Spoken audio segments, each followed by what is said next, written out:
On a le plaisir ce matin, pour ceux qui étaient déjà à la radio avec Monsieur Jardinier, qu'on remercie de nous avoir motionnés pour la suite. On va accueillir donc Philippe Détrat, Jardin des Senteurs à Neuchâtel. Hein, c'est juste. Mathieu Frécon et je m'appelle Florence Thieblot, voilà, pour Edelweiss, et notre amie Isabelle Gabiou du Valais pour les simples. Voilà. Alors, je vais vous laisser vous présenter d'abord, et puis après, on va commencer avec la base, le semis, le planton, avec Philippe Détrat. Mais chacun se présente un petit coup, plus précisément, sur ce qu'il fait. Donc bonjour, donc nous on est installés depuis 3 ans dans le Valais. On a créé une distillerie à Sarreilles, dans le Val-de-Bagne, autour des plantes médicinales et de l'absinthe en particulier. Donc on produit une partie des plantes, on cueille, et puis on distille l'alcool de base, on distille les absinthes, du gin, et voilà d'autres alcools. Et puis on fait aussi une gamme de cosmétiques et puis d'élixirs spagyriques. Donc vraiment tout autour des plantes. Voilà. Un petit mot. Oui, alors, oui, on distille principalement des alcools, mais aussi quelques huiles essentielles, et puis... donc les plantes, oui, j'ai rien à rajouter. On fait de la spagyrie aussi, un petit labo. Et puis on a une structure pour l'instant qui est en cours de transformation. On va devenir une coopérative et on va pouvoir accueillir des coopérateurs qui vont pouvoir participer à nos activités ou nous participer à leurs activités. Une future collaboration large. Voilà. Transmettre. Voilà. C'est ça. Philippe. Alors, moi, je suis la 4e génération d'horticulteurs installés à Neuchâtel, dans un établissement horticole parfaitement normal, mais que j'ai transformé il y a une vingtaine d'années en établissement bio, pour la plus grande peur de mes clients, mais ils n'ont vu aucune différence. Donc on peut très bien faire du bio parfaitement avec des critères de qualité identiques aux plantes que l'on trouve dans une jardinerie spécialisée dans les plantes aromatiques et dans la production de jeunes plantes. Voilà pour le début. D'accord. On en dira plus après. Isabelle Gabiou, à Sarreilles aussi. J'ai une petite nano-entreprise agricole d'à peu près 1 hectare, tout en plantes aromatiques et médicinales. On travaille tout à la main, tout en bio. Et puis je fais des produits transformés, des tisanes, des sirops, des épices. Et une partie de mes récoltes, je les vends à des entreprises qui les transforment elles-mêmes. Merci Isabelle. Alors, toutes ces petites plantes, on a parlé de distillation, plantes médicinales, transformation. Mais au départ, il faut des semences, les mettre en terre, et comme tu disais avant, la jardinerie, c'est un peu la pouponnière. Raconte-nous un petit peu comment ça se passe tout ça. Voilà, alors comme le disait notre ami Devenoge hier, on est des nurseries. En fait, on fait des bébés tout le temps. Des bébés plantes. Donc, on produit nos propres boutures, on produit aussi nos propres graines parfois. Mais j'ai renoncé à les vendre, les graines, parce que ça demande trop de travail de nettoyage. C'est un autre job, voilà, c'est un autre métier. Donc on produit nos plantes, il faut toujours prévoir le coût légèrement à l'avance quand même, entre 6 semaines et 2 ou 3 mois. Par exemple, on fournit les jeunes plantes d'absinthe au Val de Travers, depuis que ça a été réautorisé. À la place du chanvre, ils font maintenant de l'absinthe. Et puis après, bien, on les élève. La difficulté, c'est le temps qu'il nous faut, parce qu'on nous demande parfois des plantes au dernier moment, comme mon amie Florence, là. Et parfois, je peux lui fournir que ce que je peux, que ce que j'ai en culture, quoi. Voilà. Donc, pour les gens maintenant, petits, donc c'est de la saison, hein, toujours. On va mettre en plantation, en fait, des plantes qui correspondent à la saison. Et maintenant, on voit que c'est les tomates qui commencent à arriver, ce qu'on appelle les plants chauds. quelques petits conseils, puisque tout le monde veut désire planter ses tomates et ses planchos, ses courges, etc. On n'est pas le 15 mai. Raconte-nous un petit peu tout ça et donne voir des conseils à tous ces gens qui vont se ruer dans leur potager. Ouais, ils ont déjà un tout petit peu commencé, mais chez nous, on a tendance à freiner un peu. Les seins de glace, ça existe, on le verra lundi. Nous, on a fait attention à bien avertir nos clients de ne pas venir avant le 10. Bon, ouais, alors j'avais pas pensé que le 10 c'était un dimanche. J'espère que j'ai pas trop de monde dans le jardin aujourd'hui. Voilà. Mais je pense que lundi, ils auront vite compris que c'était prudent d'attendre pour tout ce qui est ces plants chauds, comme tu le dis. Donc les tomates, les poivrons, les aubergines, les cucurbitacées, tout ça. Un petit coup de gel, puis on peut recommencer. Donc, très attention. On attendra, en fait... que la météo nous annonce plus de gel. Voilà, donc ce soir, moi, je vais rentrer à Neuchâtel et je vais fermer mes tunnels, mettre un petit coup de chauffage de sécurité pour éviter d'avoir des mauvaises surprises demain matin. D'accord. Ok, très bien. Qu'est-ce que tu peux nous dire d'autre sur ces petits plantons? Sur ces plantes, ces vivaces, les médicinales? Alors, les vivaces médicinales, c'est bon. C'est parce que moi. tu fais, si je ne me trompe pas, tu étais un peu passionné de la sauge. Ouais, entre autres, j'avais fait une collection de 350 sortes de sauge il y a une dizaine d'années, où j'ai vraiment cartonné. Après, mes collègues horticulteurs, ils ne sont pas plus cons que moi. Hein. Surtout, ils sont capables de faire des boutures aussi. Et puis après, la mode, c'est un peu tassé. Mais j'ai commencé avec les géraniums odorants. Ensuite, je suis un peu collectionneur. J'ai attrapé cette maladie de collectionnite au jardin botanique il y a une trentaine d'années, où j'étais responsable à Neuchâtel. Et puis depuis, j'arrête pas d'augmenter mes sortes, mes variétés. Mais il faut que je me calme un peu parce que je suis bientôt à la retraite. Oui, mais la retraite, ça n'existe pas. De toute façon, quand on est avec les plantes, c'est tous les jours. T'as raison. De toute façon, on ne peut pas. Alors, je te remercie beaucoup de parler là-dessus. De ta passion pour les vivaces. Dis-nous voir quand même un petit peu sur ces sauges, quelle était la particularité, pourquoi, et puis en même temps, pour ceux qui t'ont commandé des plantons, quel est l'attrait, quelle est l'importance pour toi de la production de plantes vivaces médicinales par rapport aux légumes, etc. C'est une longue histoire, parce que quand j'ai vu que mes tunnels de géranium, je pouvais foutre loin la moitié, lorsque les garden centres ont ouvert, je me suis mis assez fortement en question. Ensuite, j'ai eu un copain, Laurent Debro, président de Bio-Neuchâtel, qui est un vieux copain qui m'a un tout petit peu harcelé pour passer en bio. Salut Laurent. Merci. Il a vachement bien fait. Et puis à partir de là, je me suis dit non mais je refuse de jeter des plantes. Donc j'ai un petit peu tourné ma veste d'horticulteur, décidé de passer en bio.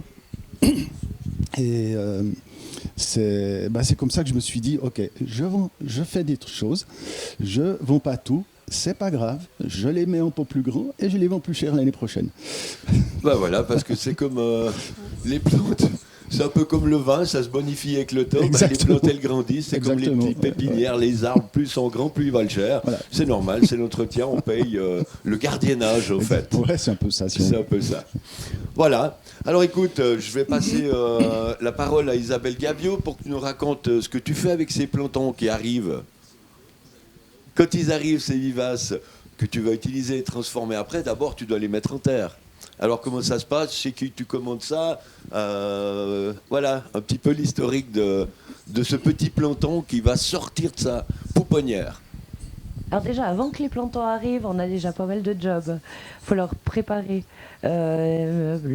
la terre. Nous, comme on bosse tout à la main, alors on est en montagne. Moi, c'est entre 1300 et 1600 mètres d'altitude que sont situées les parcelles. Très en pente. Alors très en pente, ça a un avantage. C'est très difficile à préparer les terrains vu qu'ils sont en pente. Par contre, c'est un super avantage, c'est qu'après on travaille quasiment debout dans une pente comme ça, vraiment quoi. Et moi, je peux plus travailler en plaine, je dois me baisser trop bas quoi. Et alors, il y a déjà tout ce travail-là. Une part, on le fait avec le cheval, avec surtout Mathieu, Udrio, il nous a tourné pas mal de terrain. Et puis, quand les chevaux, c'est trop pentu pour eux, c'est la force des bras. C'est ce qu'on est en train de faire ces jours. Et puis, Oui, Philippe, alors je le remercie. Lui, quand je commande des plantons chez lui, c'est toujours des trucs casse-tête que je lui demande. Mais il y a un peu que lui pour faire des plantes, d'essayer de sortir de la gentiane bleue avec les petites graines, des trucs assez compliqués à faire que je pense que je ne pourrais pas trouver ailleurs que chez lui. Et puis, on a un fournisseur de plantons bio en Valais, et qui nous fournit mais des super jolis plantons. Et puis, il y a l'avantage que je peux aller les voir souvent pour voir où il en est. Alors pour les Valaisans, C'est Biojardin, Fully, ouais, Alexandre Guénaud. On collabore bien avec lui, puis dans l'idéal, il faut qu'il m'échelonne l'arrivée des plantons. Parce que si j'en commande 10 000 et puis que je les reçois les 10 000 en même temps, moi je déprime quoi, en face des plateaux. Là. Ouais, on est une petite équipe à travailler et du coup, voilà, on essaye d'échelonner l'arrivée des plantons. Alors moi, je ne les prévois pas avant le 20 mai à cette altitude. Après, tout en sachant que il faut que ce soit planté pour le 15 juin, grosso modo, parce qu'on plante après, on ne le rattrape pas dans la saison. Si on plante fin juin, il commence à faire beaucoup trop chaud, puis les plantons se bloquent, ça ne pousse plus très bien. Donc en fait, ça rentre le 15-20 mai, 15 juin, il faudrait que tout soit planté. C'est l'idéal, mais on essaye toujours de viser l'idéal, puis après on regarde où on arrive. Et l'arrosage? Alors l'arrosage, en Valais, on est en tout cas dans la vallée de Bagne, c'est pas mal. On a des arrivées d'eau agricoles tous les 100 mètres, hein, c'est pas le cas dans toutes les vallées. Donc là, c'est relativement facile. D'accord. Le meilleur des arrosages, c'est le goutte à goutte, mais c'est une entreprise dans des terrains caillouteux et en pente. C'est vraiment une entreprise, j'en ai peu, voire pas du tout, plus j'en avais. Là, les parcelles qu'on est en train de travailler ces jours, on les fait, on tire des terrasses dans la pente et on donne une petite pente au chemin. Et dans l'idée, ce sera notre système d'arrosage. C'est-à-dire soit quand il pleut beaucoup, et puis ça va circuler l'eau entre les terrasses jusqu'à arriver à un puits perdu au fond de la parcelle. C'est l'idéal toujours, hein. On est en train de faire ça. Ou alors de poser un tuyau au départ des chemins quand on a moins d'eau et puis de la laisser circuler dans le chemin puis qui arrose la plate-bande. Ça, je me réjouis de voir ce que ça donne. J'apprécie. C'est très beau, très difficile à faire, mais ça a l'air d'être.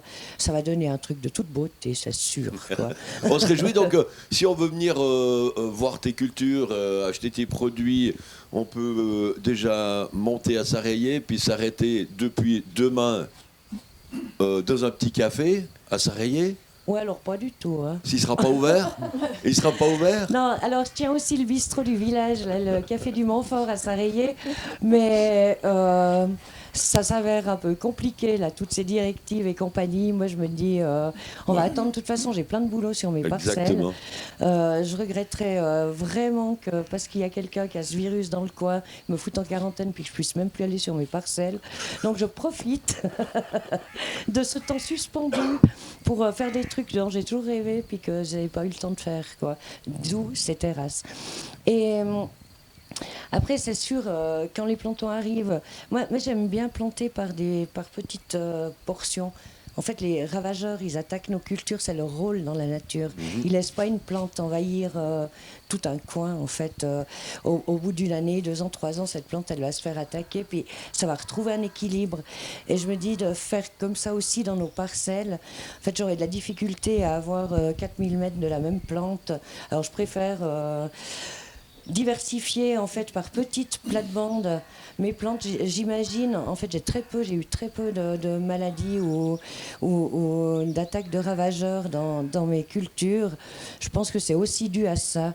C'est une biodiversité finalement avec des plantes cultivées. Et on désherbe aussi à la main, mais dans ce désherbage, on laisse quand même tout ce qui est tout ce qui est précieux, comme toutes les plantes qu'on peut utiliser sur le coup si on se coupe le plantain. Moi, je ne la désherbe pas dans mes lignes, donc ça fait pas très propre en ordre, tout très suisse là, quoi, quand même. Mais par contre, j'ai tout sous la main. Ça abrite les auxiliaires, etc., qui vont te permettre de réguler. C'est pour ça certainement que tu as moins de ravageurs. C'est ça. Puis après, c'est aussi l'idée de se rendre compte que si on désherbe et puis que moi j'ai pas mal par exemple d'achille et millefeuilles qui poussent, alors si je veux désherber picobello ma parcelle, je vais l'arracher, puis après j'ai un client qui m'en achète, alors je vais commander des plantons puis en replanter, C'est un peu ça n'a pas de de, c'est un sens. peu de ça, ouais. Et du coup j'essaye de jongler avec ça, de regarder ce qui pousse sur le terrain, de conserver les endroits où il y a des plantes intéressantes et puis de poser mes cultures autour de ça. C'est rarement des lignes très droites. On peut profiter de dire qu'en fait, les plantes, si on les laisse choisir leur endroit, elles auront trouvé en fait la terre qu'il leur faut, qu'il leur correspond, où elles doivent bosser en fait. Et il y a certaines plantes, on s'était rendu compte avec des super grandes cultures de thym en France, où ils avaient décidé de faire des gigantesques monocultures parce que le thym, ça marche en huile essentielle, etc. Et puis qu'en fait, résultat des courses, en les mettant dans des endroits qui correspondaient pas du tout à cette plante, ben, ils n'avaient pas les huiles essentielles qu'ils devaient avoir. Puis le peu qu'ils en avaient, ça valait même pas la peine de cultiver. Les plantes étaient gigantesques, mais en fait, absolument rien dedans. Ouais. Elles déménagent les plantes. Voilà. Moi, j'ai régulièrement des plantes qui ont déménagé en fait. Mon joli champ de l'année passée, là, c'est devenu un champ de plantain, mais voilà, c'est très bien. Voilà, il a trouvé son coin, c'est c'est très ça. bien, voilà. Puis, Voilà. puis l'autre déménage ailleurs, surtout dans les plantes qui se ressèment. Et puis après, on les laisse venir où elles viennent. Après, il faut gérer, moi, mais les gens qui travaillent avec moi, il y a une grosse difficulté. Ils me disent toujours, ils ont toujours peur de marcher sur quelque chose qui est important en fait. Ils Ouais, savent parce qu'il y a pas trop pas où une plante marcher qui sert à parce qu'il y a rien. un peu tout qui sert à quelque chose. Et après c'est bien, moi je fais aussi pas mal d'essais pour des entreprises qui ont besoin de plantes un peu particulières. Alors je fais des cultures sous contrat où on met en culture pour une entreprise, mais que des gens sympas. Parce que de toute façon, il y a beaucoup de demandes finalement dans les plantes. Et puis, moi, je trouve que j'ai un peu le luxe de choisir mes clients, quoi. Et s'ils sont sympas, s'ils font des produits qui m'intéressent, alors je me plie en 8 pour faire des trucs avec eux qui sont chouettes, quoi. Mais d'abord, tu fais tes produits pour toi. On est d'accord. Tu nous les présentes Je un fais petit de peu tout. Allez, présente-nous ta Mais je fais production. des sirops, ça c'est du sirop d'aspérule. Alors voilà, j'ai une parcelle où il y a de l'aspérule qui pousse à l'orée de la forêt. Et puis sur des parcelles bio d'un copain, je vais la chercher en sauvage. Je fais pas mal de cueillettes en nature, quoi. En principe sur les parcelles bio des copains. Et voilà, sirop d'aspérule, des épices en poudre, j'en ai d'autres sortes aussi. C'est toujours des mélanges, les tisanes, c'est toujours des mélanges. Les tisanes, on trie tout à la main, en fait. C'est ça l'avantage d'avoir un bistrot quand il n'y a personne. Je prends mes gros sacs de plantes et puis j'effeuille. Et ça plaît aux gens qui viennent au bistrot aussi. Et c'est un local de transformation aussi, mon bistrot. Voilà. Et plein de petites tisanes, de produits du genre. Après, c'est important dans une entreprise comme une petite entreprise comme la mienne, d'avoir ça prend du temps. Il faut trouver les emballages, il faut effeuiller les plantes, il faut travailler le produit. Après, il faut le vendre. On le vend petit à petit, à moins qu'il y ait le bioagri. Il faut les sécher aussi, les plantes, c'est du boulot. Ouais, le séchage. Alors, je collabore avec Agroscope. Ils ont un bon séchoir pour toutes les grandes quantités que Tu peux j'ai. descendre en bas. Je dois descendre en plaine. Et puis, sinon, j'ai des granges qu'on a aménagées, toutes nettoyées, toutes aménagées. C'était quand même le rôle des granges. Et puis, les plantes délicates comme la mauve, la camomille, je les fais sécher dans des granges autour de chez moi, quoi. Alors, je te remercie Isabelle pour ce petit passage. On va se tourner du côté de Florence. D'abord, puisque toi, tu t'occupes de plus des plantations ou des choses comme ça, ou bien Ouais, entre nous deux, c'est plutôt moi, ouais. voilà. Qui m'occupe Alors, des raconte-nous plantations. un petit peu pour les plantes, les plantations. Tu reçois des plantons aussi. Qu'est-ce que tu vas faire par rapport aux plantes qui vont être transformées en distillation? Alors, bon, c'est un petit peu le même système que pour Isabelle, hein. En ce moment, on est plutôt en train de préparer Préparer la terre. le terrain, quoi. Mhm. Mais après, moi, j'ai beaucoup moins de terrain que Isabelle, puisqu'on n'en a pas. On en a besoin quand même d'une bonne quantité pour les alcools, mais il y a beaucoup de choses qu'on va cueillir aussi. L'absinthe, c'est tout en sauvage autour de chez nous. On n'a pas besoin de la cultiver. Et puis aussi, on fait des échanges avec Isabelle qui produit une partie de nos plantes. Mais en général, oui, je suis plutôt la reine donc, pour demander des plantons en dernière minute.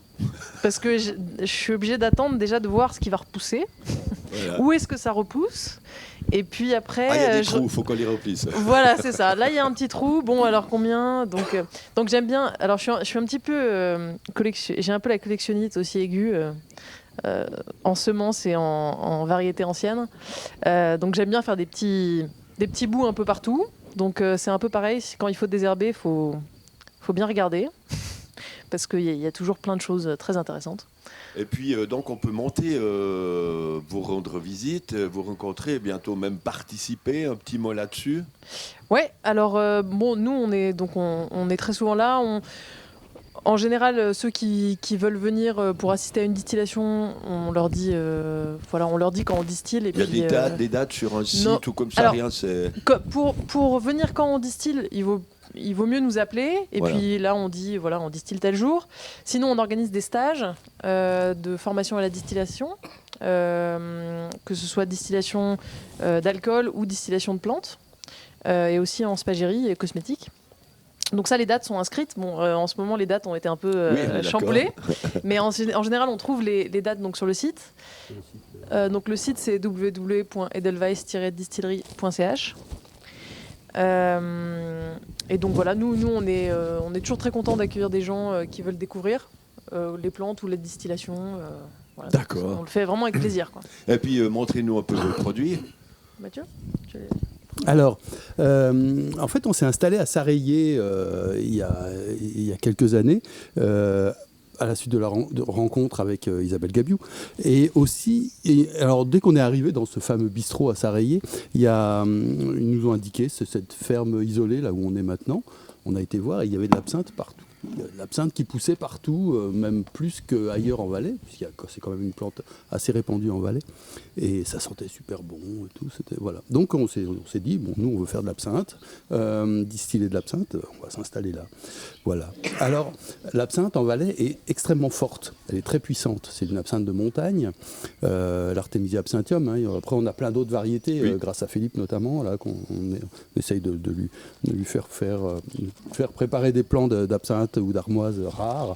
Mais donc l'absinthe sauvage est très forte, très amère, et donc on a fait cette chandelle verte. Un peu la chandelle verte, c'est Alfred Jarry, c'est la belle époque parisienne de l'absinthe, des artistes. Voilà. C'est une tradition, et puis c'est un peu ça qui nous a inspiré au départ. Hein. On vient pas on n'est pas natif du Val de Travers, hein.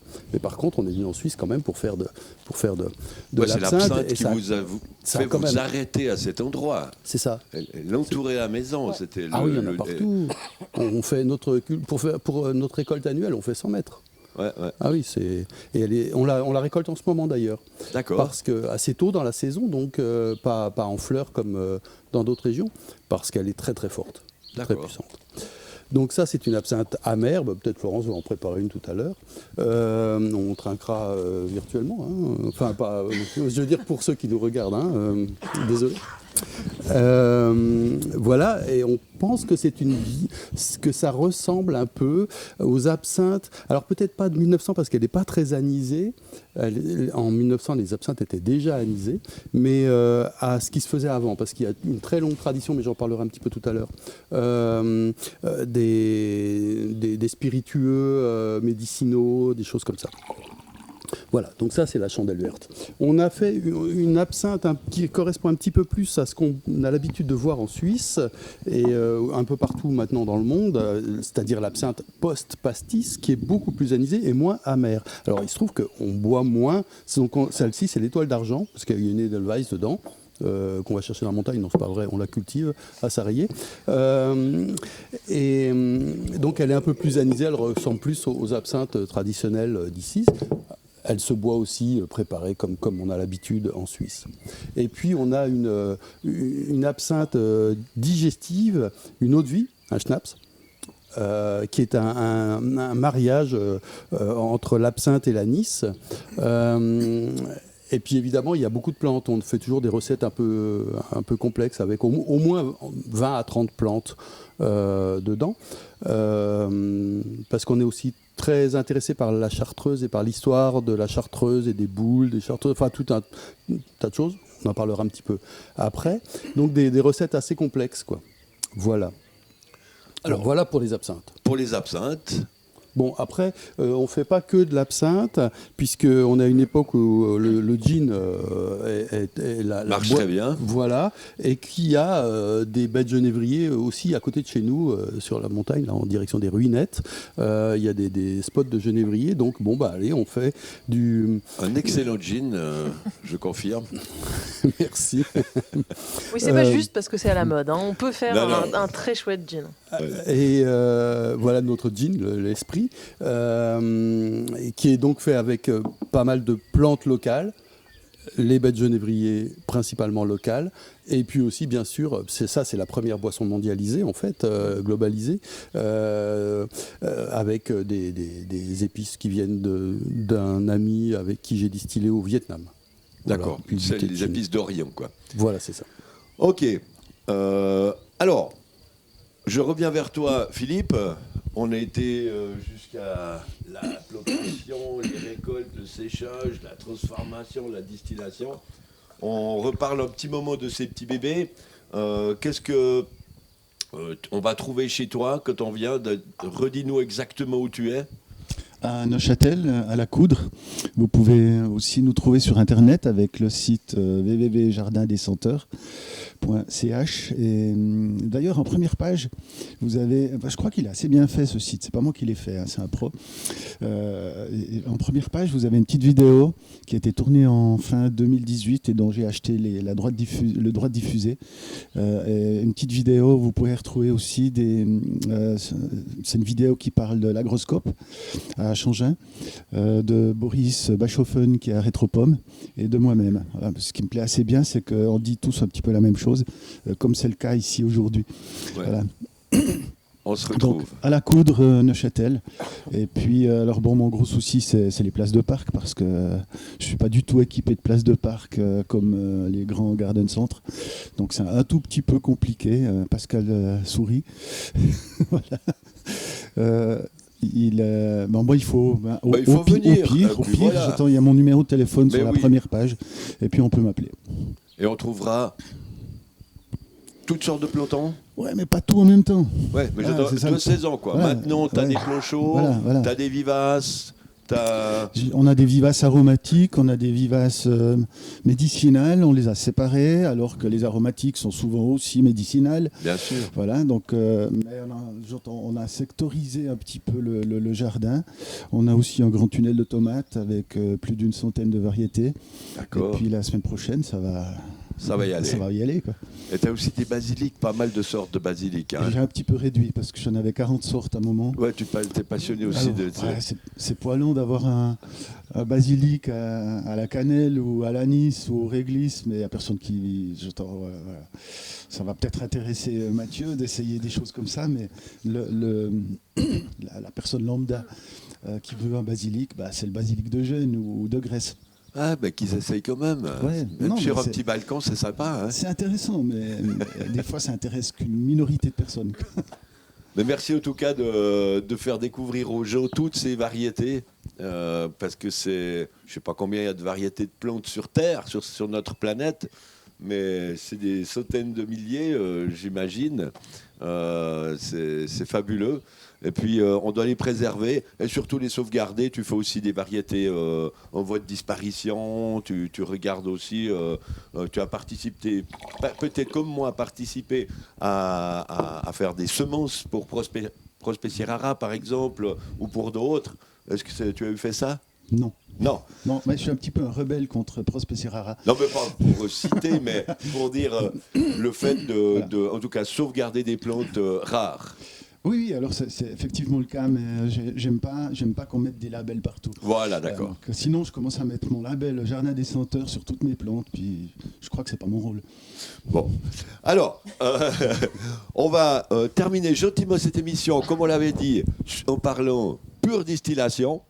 Je reviens vers toi, Mathieu, et puis je te laisse Je te dirai combien de taux tu auras. Commence déjà et parle-nous de la distillation de D'accord. Cro-Magnon à nos jours. Donc je verrai si je raconte trop de bêtises, je vais être censuré rapidement. Vous n'aurez pas à supporter trop longtemps.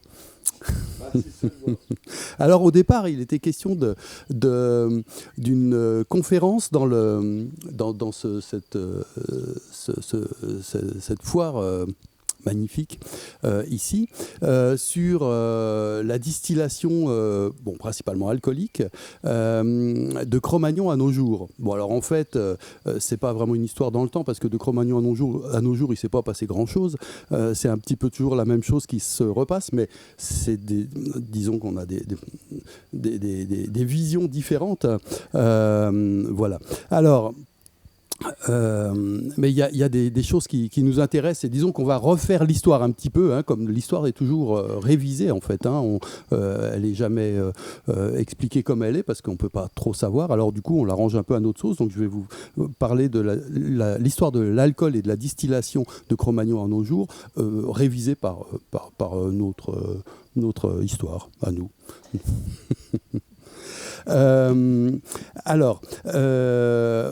Vous savez comment l'homme préhistorique est supposé avoir découvert l'alcool. D'ailleurs, en fait, on pense que, Raymond Dumais, dans son guide des alcools, dit que l'alcool apparaît avec le début de la civilisation et reste intimement lié jusqu'à aujourd'hui. Donc il y a un lien très... Alors c'est partiellement vrai, bien sûr, hein, c'est pas que vrai, mais enfin ça reste une idée intéressante.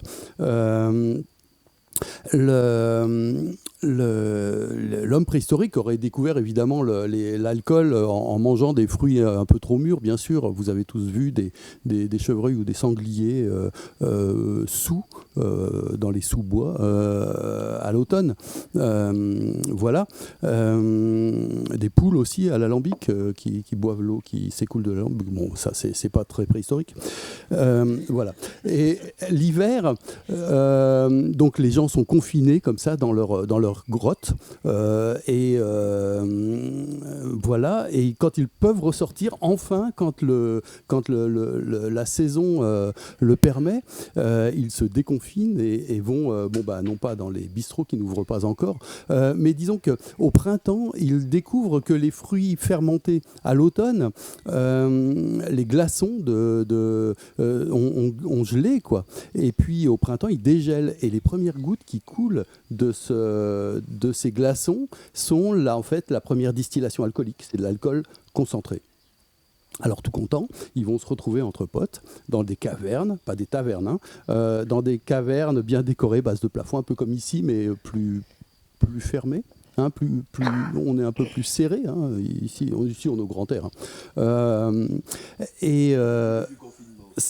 Voilà. Donc à l'époque c'était un peu le contraire, hein. Il fallait se confiner pour pouvoir développer ses rapports sociaux. Voilà.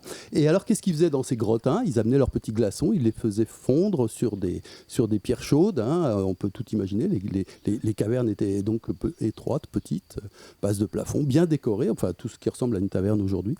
Alors qu'est-ce qu'ils faisaient avec ces glaçons dont l'alcool s'évaporait sur les pierres chaudes? Peut-être qu'ils buvaient aussi, on ne sait pas vraiment, hein. On n'a pas de traces vraiment d'éléments assez précis, quoi. Alors, est-ce que finalement ils allaient dans ces cavernes juste pour se retrouver comme ça entre amis et puis s'enivrer, hein? Est-ce qu'ils allaient là-bas pour profiter des vertus médicinales de certains alcools ou de mélanges d'alcool et de plantes, hein, et donc dans un but thérapeutique, médicinal? Est-ce qu'ils allaient là-bas dans un but chamanique, religieux, mystique, pour rencontrer Dieu quelque part, quoi, hein? On ne sait pas vraiment. En tout cas, ce qui est sûr, c'est que c'est possible qu'il y ait eu ces trois aspects développés parce qu'on a encore des traces de ça, puisque ces trois... à Moudon, par exemple, sur la place du village, il y a la place du village, et puis autour, il y a l'église, il y a la pharmacie, et les bistrots. Le bistrot, enfin en France je dis le bistrot, mais ici c'est... Et ces trois éléments très importants, donc l'aspect social, l'aspect thérapeutique, médicinal et l'aspect mystique, religieux, utilisent ou ont utilisé tout au cours de leur histoire l'alcool au cœur de leur activité.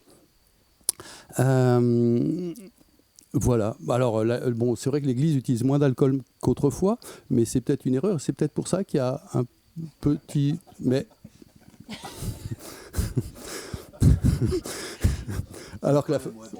Comment ? Ou le pain est moins bon. Alors, le pain, c'est un petit peu la même chose. Hein. J'ai fait le truc sur l'alcool, mais c'est la même question de la fermentation, en fait. Hein. On va venir après là-dessus. Donc, il serait peut-être temps... En fait, les trois, pour l'instant, sont bien séparés autour de la place du village, 2 mètres entre chaque, et puis les passages piétons et tout. Et donc, c'est peut-être un peu une erreur, parce que... enfin, en tout cas, nous, on s'est dit que, ne sachant pas ce qu'ils faisaient dans cette caverne à l'époque, et en tout cas ils ont développé un art de l'alcool, une connaissance de l'alcool qui a amené à ces 3 aspects, qui s'est développé dans l'aspect, disons, mystique, dans l'aspect médicinal et dans l'aspect... On va voir que mystique et médicinal, c'est un peu la même chose. Hein. Et puis, dans l'aspect social, et qu'aujourd'hui, si les 3 se retrouvaient un petit peu, se recréer des liens, plutôt que de se diaboliser les uns les autres, ça marcherait peut-être mieux, et ça marcherait peut-être mieux pour nous. Alors, donc on s'est dit, dans nos alcools par exemple, hein, mais on fait aussi distille aussi des huiles, on fait des préparations cosmétiques, médicinales, et puis de l'aspergérie aussi. L'aspergérie est très très liée à la distillation alcoolique et évidemment par l'aspect thérapeutique. L'aspergérie, pour ceux qui ne connaissent pas, c'est la branche thérapeutique médicinale de l'alchimie qui a été développée par Paracels, qui est un Suisse allemand du XVIe siècle. Voilà. Et donc, on se dit, là-dedans, par exemple, il y a beaucoup de plantes aromatiques et médicinales. Il y a des pratiques qui ont été développées et dans le domaine de l'alchimie, de l'aspergérie, et dans le domaine de la cosmétique, et chez les parfumeurs, et aussi chez les distillateurs de spiritueux. Et il y a des techniques comme ça et qui ont qui ont été partagées. Hein, on retrouve par exemple le premier quinquina, la première recette de quinquina qu'on connaît, qui est un remède ou un spiritueux, je ne sais plus. Ouais, c'est ça le problème, hein. C'est un peu les deux. Hein. Voilà, et c'est pareil pour la chartreuse, et c'est pareil pour beaucoup d'alcool comme ça. Par exemple, dans cette recette, donc on utilise la quinine qui vient donc de l'écorce de saule, un extrait donc de saule, qui est mélangé à un sirop d'absinthe, donc avec plusieurs plantes, donc sous forme de sirop, hein, pour que ce soit buvable, et de cendres, de sel cristallisé, c'est-à-dire de cendres de plantes, d'absinthe principalement, qui ont été ensuite cristallisées, qui sont ajoutées, qui est un procédé qui est absolument, aujourd'hui, qui est confiné, c'est un joli mot, hein, dans le monde de l'aspergérie, et qui a complètement disparu de la pharmacopée et de la licoristerie. Et là, on a un exemple d'un produit, hein, je n'aime pas trop ce mot par contre produit, mais disons qui s'est développé et dans son aspect thérapeutique, médicinal, et dans l'aspect cordial, voilà, et qui utilise toutes ces techniques. Et c'est ça qu'on essaye de faire, c'est ça qu'on essaie de reproduire un petit peu, de retrouver un petit peu le sens général de ces premières gouttes finalement, qui servaient autant à se nourrir, nourrir le corps, à guérir le corps, et aussi à nourrir son âme dans le sens santé, son esprit, l'aspect cordial, et développer les rapports sociaux, etc., base de la société. Voilà. Bah, écoute, Je te remercie. Donc, c'était plus qu'intéressant. On voit que je vais un petit peu m'intéresser l'hiver prochain aux glaçons. Quoi, je vais faire un petit peu le tour des forêts pour aller. Le problème, c'est que je pense que chez nous, ça devient de plus en plus chaud. Il va falloir aller de plus en plus haut pour pouvoir trouver des glaçons qui restent assez longtemps pour laisser le temps aux baies de macérer. Oui, et puis aussi, on n'a plus la santé qu'on avait autrefois, où une myrtille décongelée suffisait à nous faire tituber. Hein. Ouais, on est d'accord. On a un peu d'exercice là, c'est bon. Heureusement, il reste le congélateur. Eh oui, on peut tester. Alors, en tout cas, merci beaucoup à vous tous, à vous toutes, d'être venus sur ce plateau. Merci Philippe. Encore un petit mot ? Je te remercie donc d'avoir pensé à faire ce moudon un petit peu spécial cette année. Et puis peut-être à l'année prochaine à tous. On espère Merci pouvoir encore. être là en vrai les 8 et 9 mai 2021. Merci. Ah oui, on espère. Merci. Bon, on se réjouit alors. Un petit mot Oui, juste pour un petit mot et puis juste une petite touche pour demain. Est-ce que en 2021 on aura pu changer quelque chose ? Est-ce que Alors, si je peux me permettre. Alors, oui, on est après cette période un peu de réflexion. Hein, on a eu le temps de beaucoup de réfléchir ces semaines et ces mois-là. Le fait de pouvoir partager, travailler ensemble, partager nos compétences, notre matériel, etc., le lieu et tout, nous semble d'autant plus d'actualité. Et donc, on monte une coopérative qui va permettre aux coopérateurs de venir participer à nos activités de distillation. Donc, par exemple, si vous voulez distiller, si vous voulez distiller de l'alcool, mais aussi distiller des plantes, si vous voulez faire des cosmétiques, si vous voulez, etc., apprendre, etc. Tout ça sera très facile dans le cadre de notre coopérative. Et pour ça, pour vous renseigner là-dessus, vous pouvez vous inscrire sur notre newsletter sur le site. Il y a déjà pas mal d'informations sur le site edelweiss-distillerie.ch. Merci. Merci beaucoup à toi Mathieu. Merci. Toujours. Tu vas pas y arriver. Florence. Et puis Isabelle, un petit dernier mot de la fin. Oui, un tout petit mot. Donc à Sarrié, c'est sympa. Hein. Distillerie en bio, moi avec mes petites plantes.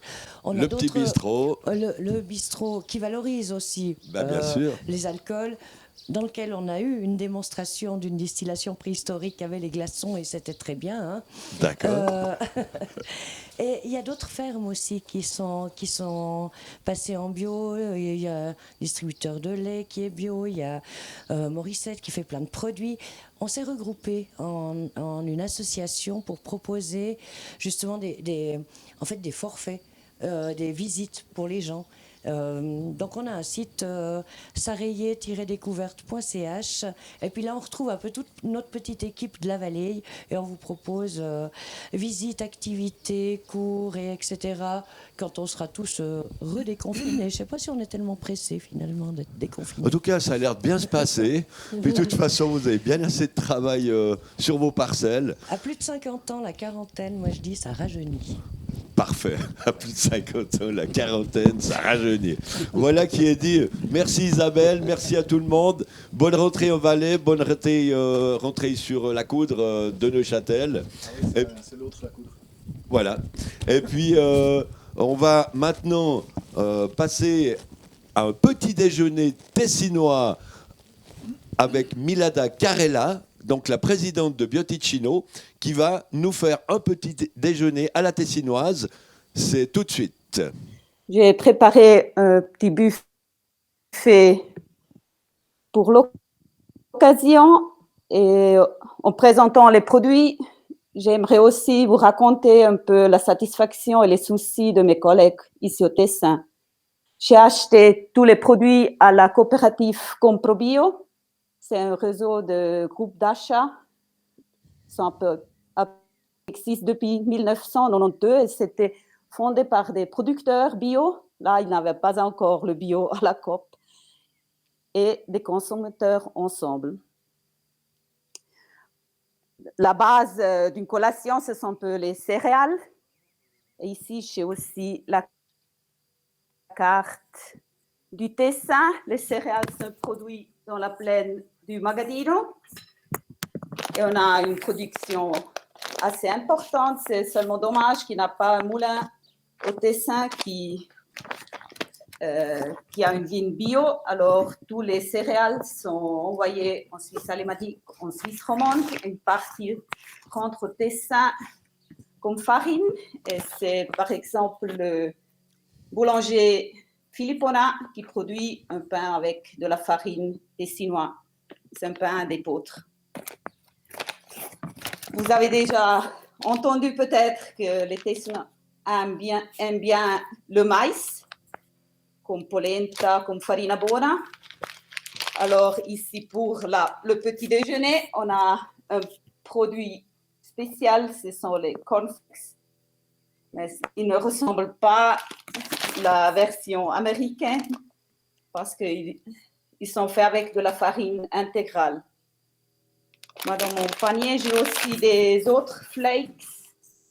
Ce sont des flakes de châtaigne. Au Tessin, les châtaignes étaient très importantes pour l'alimentation de la population il y a à peu près 150 ans. Maintenant, les châtaigniers sont surtout un élément typique du paysage et c'est quand même encore une tradition culinaire. Alors, les privés qui récoltent les châtaignes peuvent les vendre à des centres de récolte. Après, on fait de la farine et par exemple, on fait des flakes comme ça. Évidemment, au Tessin, on a une grande variété de produits laitiers. Mais il faut dire que pour le lait de vache, on a seulement 2 producteurs qui vendent leur lait aux transformateurs. Les autres, ils ont une propre fromagerie et font de la vente directe. Ça, ce sont tous des produits de la vente directe. Par exemple, ça, c'est la ricotta. C'est un céré doux et crémeux, comme à l'italienne, de la famille Bortolotti de Biasca. Ou ici, Biasca, ça se trouve ici. Et des vallées près de Lugano, ici, c'est ici, on a le fromage de la fromagerie Chrome. Vous voyez, c'est toujours la croûte grise traditionnelle des fromages tessinois, aussi des fromages d'alpage. Ça, c'est un fromage à pâte semi-dure, fait du lait de vache. Après, les chèvres ont une grande tradition. Au Tessin, il y a aussi une race locale, la Nera Verzasca, de la vallée Verzasca. Et on produit de divers produits frais. Le plus connu, c'est sûrement le bûchon, parce que la forme, c'est comme un bouchon. C'est un fromage frais fait avec du lait de chèvre de la famille Arnoldi. Il habite et travaille au-dessus de Faido, en Lomantine. Mais ça fait beaucoup de magnifiques producteurs. Aussi un tome avec des fins herbes. Ouais. Il y a quelques producteurs qui traitent des brebis dans la vallée du canton Grison, la vallée italienne, la Mesolcina. Il y a la famille Lanfranchi qui font un yaourt avec le lait des brebis de race de Langadine. Le lait des brebis, c'est très riche et comme ça, le yaourt, c'est aussi très crémeux. Ok. De la Valle di Blegno, ça c'est la Valle di Blegno. Ici à Olivone, il y a la famille Moret, Kemal et Sarah Moret, qui produisent aussi du fromage, du lait de brebis. C'est un fromage affiné depuis 12 mois. Vous voyez, j'ai un peu de fruits sur mon buffet. C'est aussi parce que maintenant, la saison, c'est un peu pas encore commencé avec les fraises, peut-être, par exemple. Et au Tessin, quand même, il y a peu de production. Maintenant, ils ont récemment planté des pommiers dans la plaine de Magadine. Autrement, ce sont plutôt des pommiers anciens ou des petits fruits comme des myrtilles, des grosseilles, un fruit très traditionnel du Tessin, c'est le kaki. Il est mûr au mois d'octobre. Ce sont comme des boules oranges sur les arbres. C'est un projet de les vendre à Coop ou Migros comme produits frais, mais on avait des problèmes de qualité, surtout extérieure, qu'on n'a pas réussi à résoudre. Alors, maintenant, la famille Bortolotti font des kakis séchés. Ben, c'est magnifique, dis donc. Pour les boissons, comme j'ai déjà dit, il y a pas mal des pommiers, des variétés locaux. Et la famille Götsch de Mergoscha, ils produisent un jus de pomme très bon. Ils produisent aussi un jus de raisin de vigne américaine. La vigne américaine, c'est aussi une grande tradition au Tessin. On peut faire du jus de raisin très parfumé, mais traditionnellement, c'est aussi utilisé pour faire la grappa. On pourrait aussi faire des gelées.